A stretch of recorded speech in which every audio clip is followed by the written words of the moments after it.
नमस्कार साथियों, 11वीं कक्षा हिंदी विषय के अंतर्गत आरोह भाग एक काव्यखंड के तहत काव्यखंड का पहला पाठ पद नंबर 3, ये दूसरा पद नंबर 2 का ही भाग है साथियों। हम इसको 3 वीडियो में डिवाइड कर दिया है। तो ये कबीरदास जी की रचना है, आप सबको मालूम है। हम वहाँ से उसके जीवन परिचय, फिर पद नंबर 1, 2 और उसी का ये लंबा होने के कारण इसको 3 वीडियो के रूप में प्रस्तुत कर रहे हैं। तो आइए चलते हैं इस वीडियो में पद नंबर 2 के अगले पदों की ओर।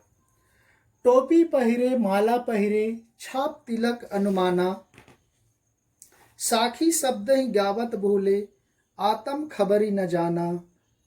हिंदू कहे मोहि राम पियारा तुर्क कहे रहीमाना, आपस में दो लरी लरी मुई मर्म न काहू जाना। घर घर मंत्र देत फिरत हैं महिमा के अभिमाना, गुरु के सहित सिख सब बूढ़े अंत काल पछताना। कहे कबीर सुनो हो साध संतों ई सब भर्म भुलाना, केती कहो कहा नहीं माने सहजय सहज समाना। तो देखिए साथियों, कबीरदास जी किस तरह से बाहरी आडंबरों पर चोट करते हुए, प्रहार करते हुए क्या बोलते हैं, हमने आपको यहाँ पर बता दिया है। साधु संत किस तरह से हिंदू संस्कृति में विशेष रूप से, इसलिए वहाँ पर चित्रों के माध्यम से भी बताने का प्रयास किया गया है। हमने पिछले में देखा था कि किस तरह से पेड़ों की, पीपल के पेड़ की पूजा करते, पत्थर की पूजा करते, तीर्थ यात्रा करते और अपने आप को बड़े गर्व के साथ कहते हैं कि हम भगवान की पूजा करते, भगवान को मानते हैं। लेकिन कबीरदास जी चूंकि निराकार ईश्वर के समर्थक हैं, निर्गुण भक्त हैं, इसलिए ये सब पर विश्वास नहीं करते। इसलिए वह आगे कहते हैं, टोपी पहिरे माला पहिरे छाप तिलक अनुमाना। संसार के लोग ईश्वर को प्रसन्न करने के लिए टोपी पहने रहते हैं, बड़े बड़े कंठी माला धारण किए हुए रहते हैं। छाप तिलक अनुमाना, अपने माथे पर तिलक लगाए रहते हैं। जैसे कि वहाँ पर एक साधु व्यक्ति दिखाई दे रहा है, कैसे तिलक लगाया हुआ है रंगीन कलर का, और गेरुआ वस्त्र धारण किए हुए, भभूति लगाए हुए, किस तरह से ईश्वर को प्रसन्न करने के लिए एक तरह से कबीरदास की भाषा में कहा जाता है कि ढोंग किए रहते, डांभिक लोग। साखी शब्द ही गावत भूले आत्म खबरी न जाना, और ऐसे लोग इस तरह से वेश धारण करके साखी दोहे चौपाई के माध्यम से शब्द ही गुरु मंत्र को गाते हुए ईश्वर को प्राप्त करने का प्रयास करते। साखी शब्द ही गावत भूले, ये दोहों के माध्यम से, शब्दों पदों के माध्यम से उस मंत्र को गाते हुए आत्म खबरी न जाना, अपने आत्मज्ञान को नहीं जानता वह, बल्कि दिखावा कर्मकांड पर अधिक विश्वास करता है और उस परमात्मा के ज्ञान को नहीं जानता। आत्म खबरी, अपने आत्मा को नहीं जानता, फिर आप परमात्मा को कैसे जान सकते, क्योंकि आत्मा में ही परमात्मा का वास मानता है कबीरदास जी। तो ये आत्मज्ञान को नहीं जानते, लेकिन अपने आप को बड़े बड़े साधु संत महात्मा बताते फिरते हैं।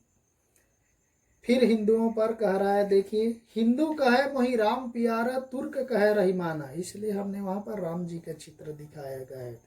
हिंदू लोग कहते हैं, देखिए, कि मोहि राम पियारा, मुझे अपना राम प्रिय है, राम के अलावा इस संसार में कोई दूसरा कोई नहीं है, ऐसा हिंदू धर्म के लोग कहते हैं।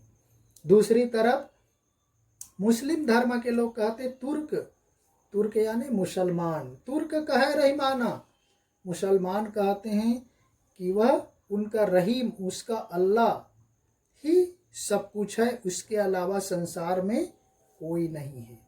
और पिछले दिनों फ्रांस की घटना हुआ, उसके बाद देखे होंगे किस तरह से मुस्लिम संप्रदाय के लोगों को मारने लग गए।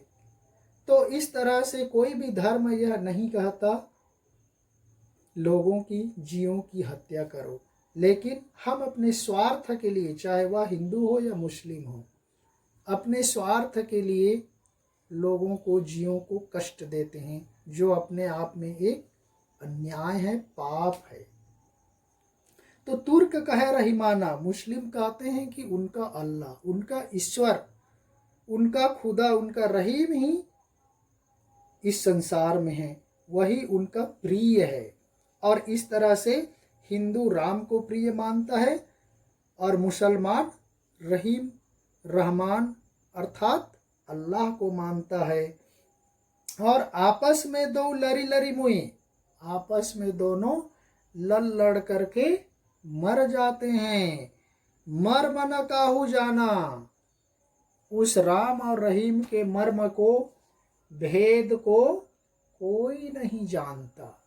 इसीलिए नवी कक्षा के साखी में दिया गया है साथियों,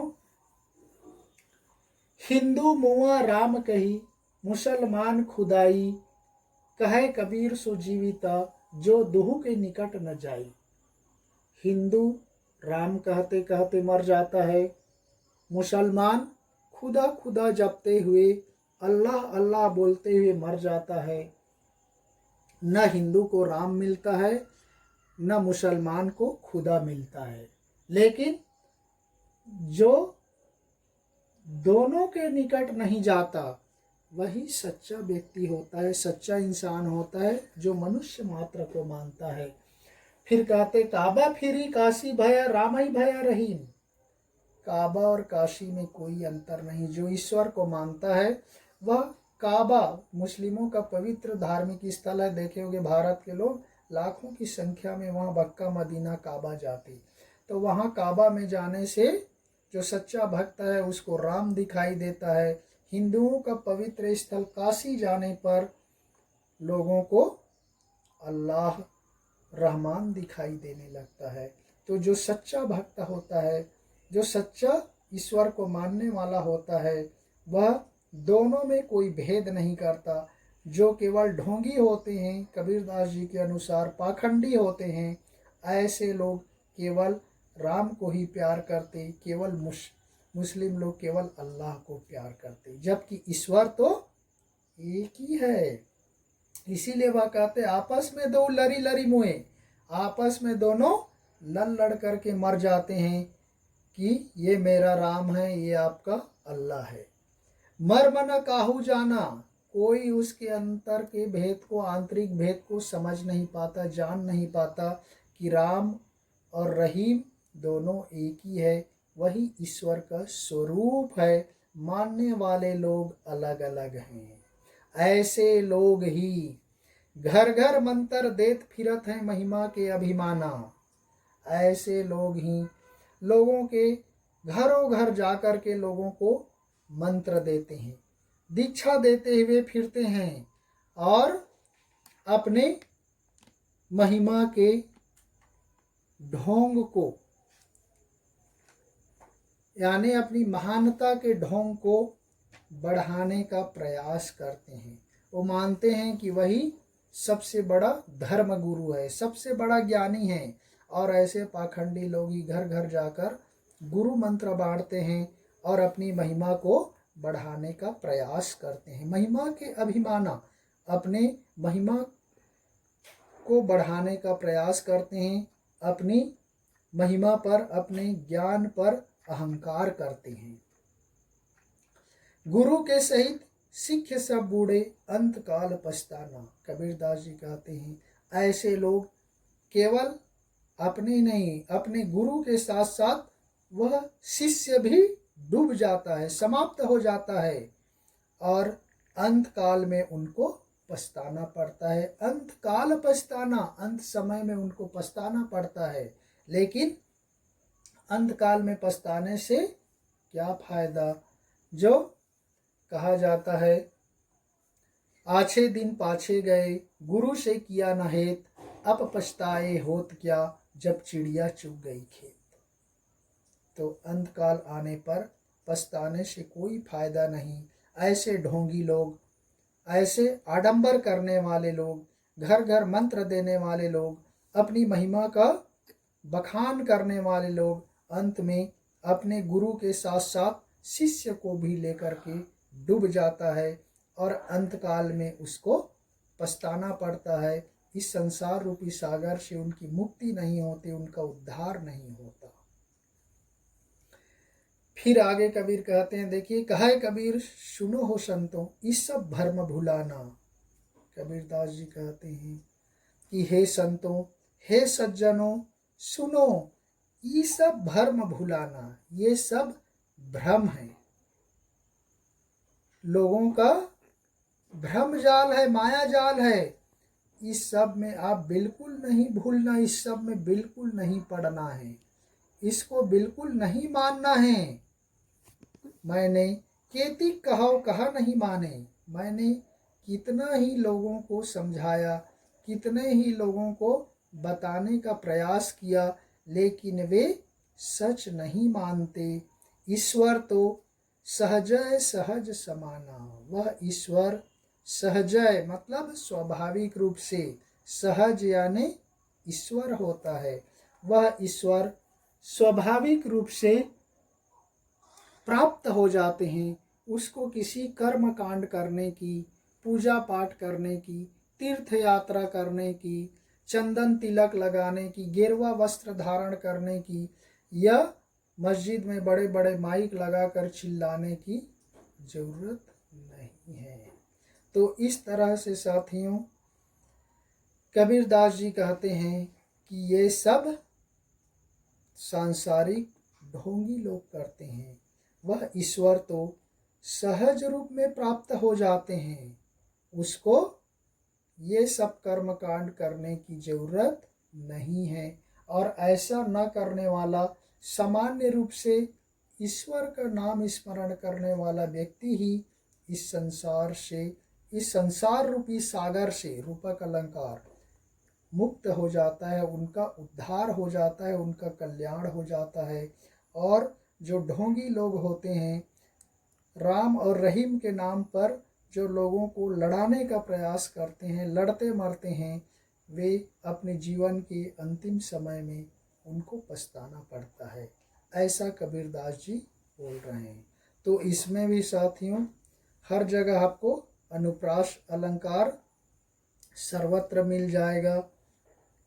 और ये गेय पद है कबीरदास जी का, छंद में आपको लिखना पड़ेगा। भाषा सधुकड़ी ऑलरेडी मैंने बता दिया। और रस में शांत रस, भक्ति काल की जितनी भी रचनाएं हैं, शांत रस का प्रयोग होता है। रस से संबंधित वीडियो भी आप देख सकते, मैंने बनाया है, रस आसानी से पहचान सकते। तो इस तरह से हमारा इन 3 वीडियो के माध्यम से कबीरदास जी के दोनों पद, पद 1 और पद 2 को हम 2 खंडों में विभाजित किया, ताकि वह आसानी से समझाया जा सके।